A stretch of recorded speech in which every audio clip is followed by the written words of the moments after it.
Good evening, Internet. My name is Michael and I'm here to review some stuff for you. Tonight we're going to take a look at a very odd comedy from the early 80s, starring Rick Moranis and Dave Thomas, with Strange Brew. Now if you've never seen this movie before, let me read the back so you can get a general idea. What matters most in life, eh? Hockey, donuts, and beer. A slab of back bacon, and did we mention beer? At least that's what matters most to Doug and Bob McKenzie when they bring their own goofy lunacy of SCTV's The Great White North to the Great White Movie indoors. Strange Brew, strange it is, and brew it is. What with our ski-capped hoser heroes unending the mind control scheme of a diabolical brewmaster. Beauty, eh? So, if you can't tell from the A's, this movie, I don't know if it's made in Canada, but it stars two guys who are Canadian, and it goes off a lot of Canadian stereotypes and stuff. I guess it's based on a TV series or a sketch from a TV series or something. I honestly don't know. I didn't research it and don't really care. I just took the movie as it is, which, as it is a very good movie.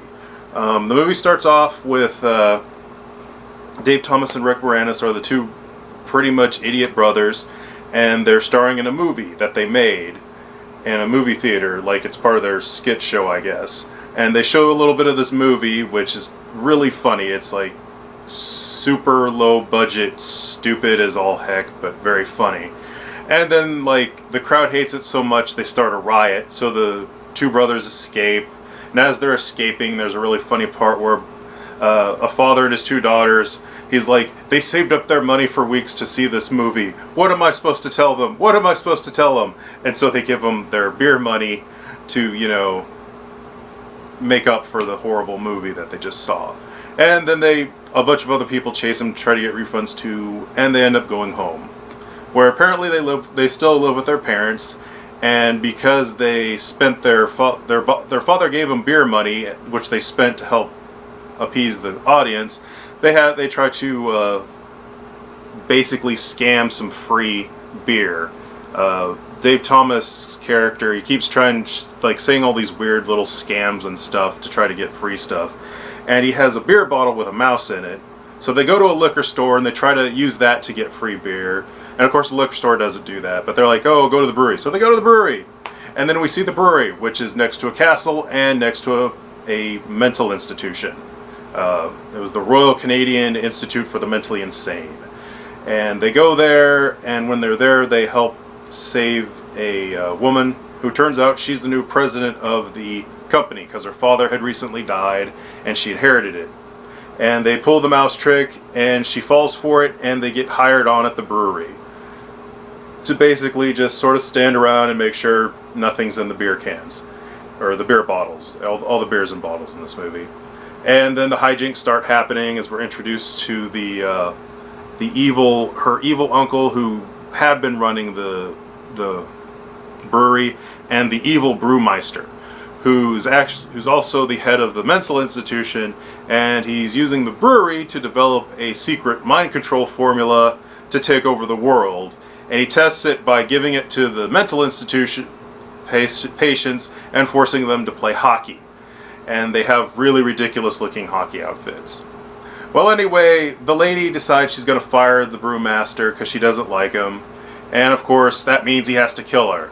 And then hijinks ensue in which the two brothers are framed for the kidnapping of the girl because she manages to survive the attempted murder, and they're put into the insane asylum, and then they all get rescued by this hockey player who was also from the insane asylum and worked at the brewery.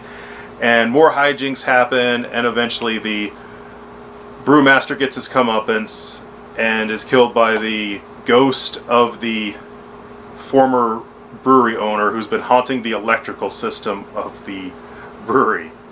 And anyway, and they also stop his plans because he sent out a bunch of the drugged beer to Oktoberfest by sending their crazy dog to go drink all the beer and eat all the sausages, and the dog takes off like Superman. It's really, really crazy. This movie, the plot is pretty out there, but it's very enjoyable. And also there's just a lot of really Looney Tunes comedy and just good comedy bits in this movie, including a part where there's like a fat secretary that they bribe with donuts. That was pretty cool. And there's also a Looney Tunes section where they like end up at the bottom of a lake in their van, and you think they're dead. And the cops are like looking at it, and it's like the sunset, and they're like, nobody could have survived that, not even Houdini. Then it goes to an intermission, and then it skips back to the scuba divers swimming down to the bottom of the lake, and they find them sitting in the van drinking beer and somehow surviving off the carbonation, I guess, in the beer. It's just one of the most surreal moments of the movie. And there's also a part where Rick Moranis gets stuck inside a giant tank that's being filled with beer, and he drinks like 6,000 gallons of beer, and he blows up to huge proportions, and then the insane asylum catches on fire, and he really has to use the restroom, so he saves the insane asylum. This is a very crazy movie, but a very entertaining one.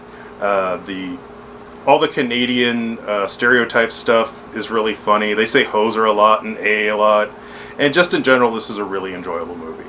I highly recommend you watch it, and I give it a 5.